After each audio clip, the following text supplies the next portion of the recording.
Eh bien, comme toujours, avec beaucoup de plaisir, j'ai le plaisir de recevoir François Gagnon. Bonjour François. Bonjour Ariane. François, tu es président du réseau immobilier ERA. Merci, exact. Je me suis En effet. Et nous ERA sommes France et ERA Europe. ERA France et ERA Europe. Parce qu'aujourd'hui, on est présent dans 14 pays européens avec plus de 1100 agences. Plus de 1100 agences. Et combien en France ? 400.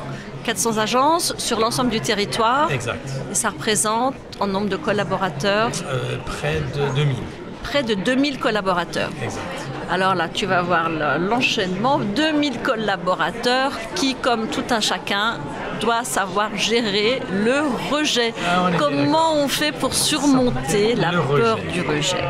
Alors, ce qui se produit, qui est très intéressant dans la vie, c'est non seulement au niveau commercial, mais même dans la vie de tous les jours, c'est que le rejet fait partie de la vie. Alors, pourquoi est-ce que je n'ose pas demander quelque chose ? Pourquoi est-ce que je n'ose pas parler avec quelqu'un? Pourquoi est-ce que je n'ose pas aller vers quelqu'un? C'est justement cette peur de ce que je vais être accepté, ce que je vais être rejeté. Et ce qui est très intéressant dans la nature humaine, c'est qu'on constate que ce qui a permis à la nature humaine de survivre toutes ces années, on va dire, de ces milliers d'années d'évolution, c'est que en fait la nature humaine est quelque part a été faite d'une certaine façon. Par exemple, il y a des choses qui sont innées à la nature humaine. Tu es dehors, tu entends un bruit très très fort, tu entends un boom extraordinaire, il n'y a personne qui dit « Ah, c'est génial, c'est super, c'est joli ». Immédiatement, on se dit « Qu'est-ce que c'est que ça ?» Parce que ça, c'est inné, tu entends un bruit fort. Ça peut autant être un bruit positif comme quelque chose qui peut être dangereux, qui peut être négatif. La nature humaine est de dire « C'est négatif » parce que ça fait partie de quelque chose qui est inné. De la même façon, imaginons, Ariane, qu'on est dans la voiture ensemble tous les deux et que je le conduis, donc ce qui pourrait être très dangereux pour toi, d'accord? Et pendant que je conduis, toi tu dis attention, et tu cries attention. Mon premier réflexe va être quoi? De freiner. De freiner, absolument. Ça c'est inné. Mon premier réflexe, c'est pas d'accélérer.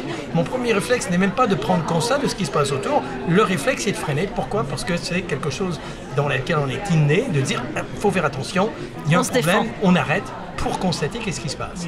Alors, qu'est-ce que ça a à voir avec le rejet? Le rejet fait partie des choses avec lesquelles on est inné.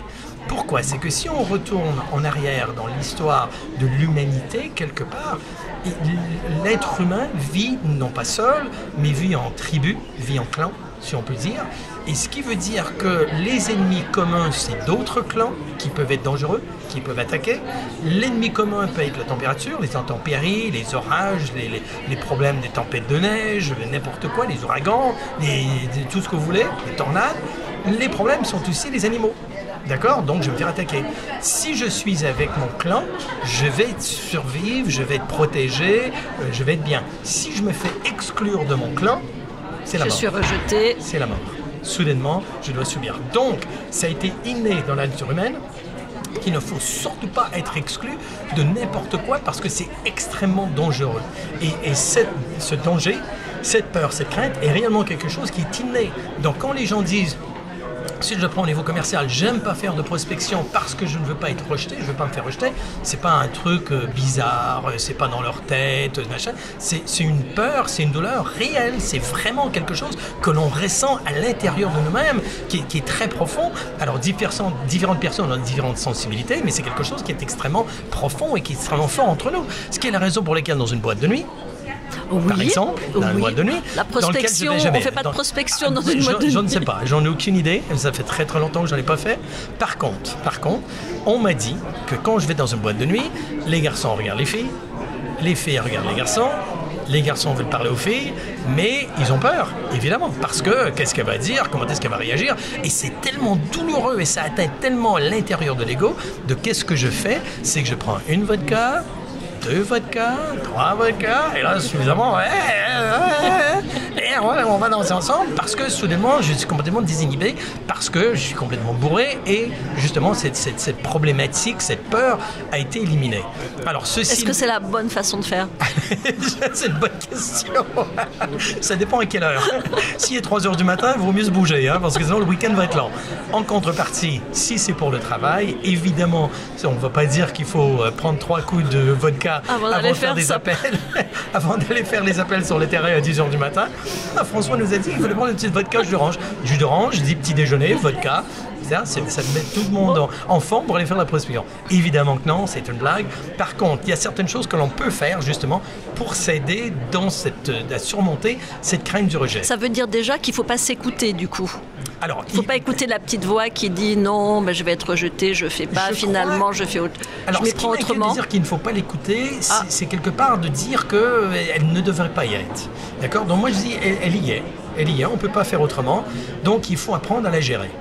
Donc, elle est là, on ne va pas la changer, on ne va pas l'enlever, on va apprendre à la gérer.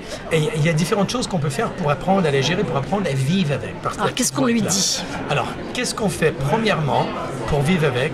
C'est numéro un, c'est que si vous faites de la prospection, qui est l'endroit premier où on risque de se faire rejeter, c'est de ne pas le faire seul.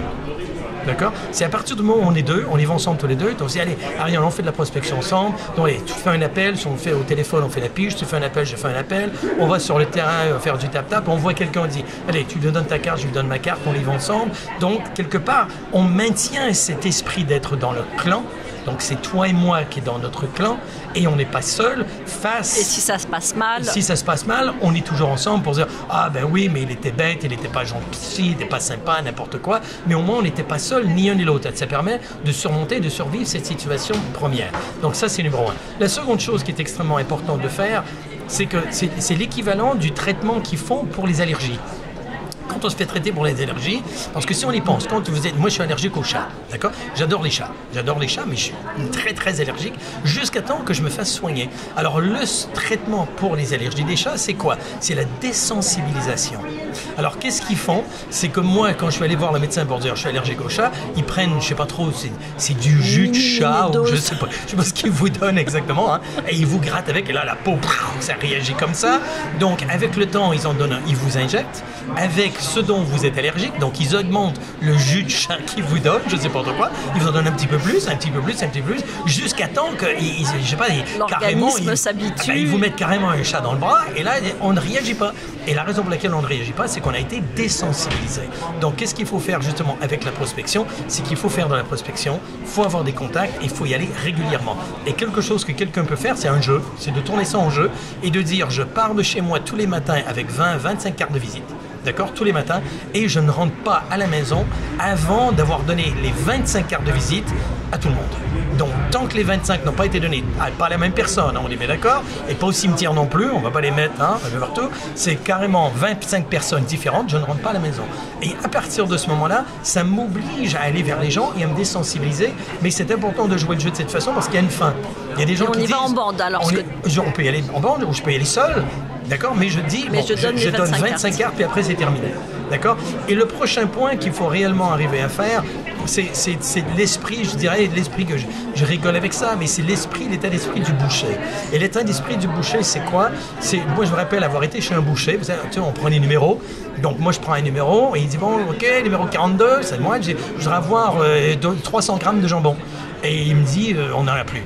Il n'y a plus de jambon, Et là, je me dis, qu'est-ce qu'il va me répondre? Et là, il regarde justement dans sa boutique et il a dit un truc qui m'a vraiment marqué, profondément, en regardant tout le monde, et il dit, suivant. Ça a été fini. Alors, ça veut dire quoi? Ça veut dire qu'il n'a pas fait d'état d'âme, il n'a pas perdu la tête, il s'est pas dit, oh, mais on n'a plus de jambon, mais qu'est-ce qui va arriver? C'est horrible. Et si je lui donnais une escalope de veau? Non. Il n'y a pas ça au-dessus. Il a dit, suivant, c'est terminé. Quelque part, il faut avoir la même attitude quand on contacte les gens et qu'on fait face à quelqu'un qui n'est pas gentil, qui n'est pas aimable. Dieu sait quelle sorte de journée ils sont en train d'avoir, à quoi ils sont en train de vivre, pour qu'ils disent « Ah, mais je ne veux pas parler avec vous, mais les agents immobiliers, c'est horrible, vous êtes comme ci, vous êtes comme ça. » Il n'y a pas de problème, suivant. Et c'est terminé, on continue, c'est fini. Alors naturellement, beaucoup de gens ont l'habitude de se justifier, de vouloir passer en force. On est d'accord, mais si je fais face à quelqu'un qui ne veut pas me parler, qui ne veut pas de moi... J'accepte et je passe next. Suivant. C'est fini, c'est juste ça. Suivant, terminé. Et ce qui est drôle, c'est que... Donc pas d'état d'âme. Ah ben non, il faut pas. Parce que l'état d'âme va être plus difficile et plus douloureux pour moi que la personne qui est en face de moi. Et qui sait quelle journée est en train d'avoir? Ouais, il a appris que sa femme va le quitter, alors peut-être qu'il est misérable, peut-être il devrait être heureux, peut-être que c'est pas le cas quand il apprend la situation. Il apprend qu'il y a des problèmes de voiture, il y a des maux d'estomac, et ça se passe mal le matin quand il se réveille, je sais pas trop quoi. Donc je sais pas pourquoi, le gars est pas bien, le gars a une prise de tête. Ouah, les agents immobiliers, vous êtes tous pareils, je veux pas vous voir, j'en ai rien à foutre de vous, tout le reste. Pas de problème, suivant. Et je passe après. Et si on est à deux pour le faire, justement, ben ça simplifie le fonctionnement dans la procédure et ça nous permet d'aller vers les gens. Et si on tourne ça en jeu, en disant, allez, on a 20 cartes, 25 cartes distribuées aujourd'hui, et quand on a terminé, on se prend pas la tête, on rentre. Alors, et quand ça permet de survivre. Quand on a donné 25 cartes, qu'est-ce qu'on escompte à la fin du mois? 25 cartes fois 30 jours ou fois 20 jours, on peut se dire, ça va me ramener 10 coups de fil, 2 mandats. Vous imaginez? Mais vous imaginez rencontrer 25 gens que je ne connais pas, 25 étrangers, de leur parler du sujet qui est probablement le sujet favori, préféré, le plus présent dans l'esprit des Français qui est l'immobilier. J'en rencontre 25 par jour, même si ce n'est que 5 jours par semaine. D'accord? J'en ai à 125 dans la semaine que j'ai rencontré. Si je déclenche pas 3, 4, 5, 6 rendez-vous qui ne tournent pas en 1 ou 2 mandats, tu changes de métier? Non, je change de secteur.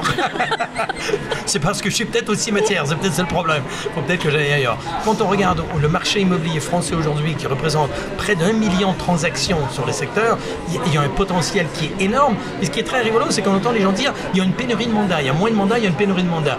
Il n'y a pas de pénurie de mandat. Il n'y a pas de pénurie de mandat. C'est pas vrai. Ce qu'il y a, c'est qu'un redressement, on va dire, de la mise en place de l'utilisation des mandats. Il y était un temps, il y avait tellement de mandats simples que quand je regardais les journaux, si le mandat était mis dans chaque agence, dans toutes les agences, 5 différentes agences, ça veut dire que chaque mandat était présent 5 fois. Donc ça veut dire s'il y en avait 1000, soudainement j'avais 1000, 5000 mandats. Mais si c'est donné en mandat exclusif, il n'y en a plus 5000. Il y en a maintenant 1000. Mais c'est toujours les mêmes biens. La différence, c'est qu'il était une fois, c'était des mandats simples qu'on voyait partout 5 fois, chose qu'on se dit, c'est le mandat exclusif qu'on voit une fois. Et on l'a entendu justement au congrès de la FNAIM, Jean-Marc Torion qui a parlé des parts de marché, 70% des parts de marché, aujourd'hui 60-70% détenus par des professionnels, de plus en plus de mandats exclusifs, ce qui est une très bonne chose, c'est excellent pour la profession comme pour les clients. Ben, évidemment, il va y avoir moins de mandats qui apparaissent, mais il n'y en a pas vraiment moins, c'est simplement l'apparence. Donc les négociateurs qui sont sur le secteur qui disent ben tiens, il semblerait qu'il y a moins de mandats. Non, il n'y a pas moins de mandats, il semble y en avoir moins, il y en a autant. Donc il faut aller vers les gens, il faut donner des cartes de visite pour parler avec eux. J'en fais 25 par jour, je le fais 5 jours par semaine, ça en fait 125 dans la semaine, sans même le faire le samedi et le dimanche. C'est énorme, ça veut dire qu'au bout d'un mois, si je fais bien mon calcul, ça en fait 500 dans le mois. D'accord? C'est énorme, 500 dans le mois de gens que j'ai rencontrés, que je ne connaissais pas auparavant. Si je ne déclenche pas une quinzaine, une vingtaine de rendez-vous pour faire des estimations, pour parler de l'immobilier, pour discuter de leur situation, de leur projet, de ce qu'ils veulent faire, et de là déclencher 2, 3, 4 mandats, ben, c'est simplement parce que je n'ai pas rencontré les bonnes personnes. Donc il s'agit de continuer à faire des contacts. Et qu'est-ce que tu réponds à ceux qui te disent, il y a des négociateurs aujourd'hui qui disent ras-le-bol vraiment de la prospection, tout se fait sur le digital, est-ce que c'est pas ça l'avenir? Alors, est-ce que c'est utile de rencontrer des vrais gens? Non, c'est plus utile de rencontrer des robots. Ça, c'est beaucoup mieux. Et surtout des robots qui habitent dans un ordinateur et dans le cloud virtuel. Eux, ils vont vous donner tous les mandats, tous les biens. L'immobilier, c'est un métier humain. C'est un métier humain. Alors, la technologie, le digital, le virtuel, le cloud, tout ce que vous voulez, oui, c'est nécessaire, c'est impératif, c'est un outil, mais c'est pas la fin. La fin, c'est un être humain, un homme, une femme, une famille, qui ont des projets immobiliers, qui ont des besoins, qui ont des envies. Et notre rôle à nous, c'est d'aller vers eux en tant qu'être humain et non pas en tant qu'ordinateur, non pas en tant que robot. Combien de fois j'entends des agents immobilières qui disent justement oui, j'ai reçu des mails, mais j'ai vraiment apprécié votre appel. Avec une vraie voix. Et voilà, j'ai apprécié votre appel. Donc j'ai reçu des mails de d'autres agences, j'ai reçu des textos, mais j'ai apprécié votre appel, merci vraiment de votre appel. Donc les gens veulent parler à quelqu'un de réel, quelqu'un de vrai, de la chair chaude préférablement, non pas froide, un être humain qui est là pour les aider dans la vente, dans l'achat, dans leur projet immobilier. C'est le but du jeu. Merci beaucoup François. Et si j'osais, je dirais avec François, gagnons en zénitude. Merci Ariane. C'est très très gentil et c'est vraiment le sweetie mot du jour. J'apprécie beaucoup. Bisous, merci.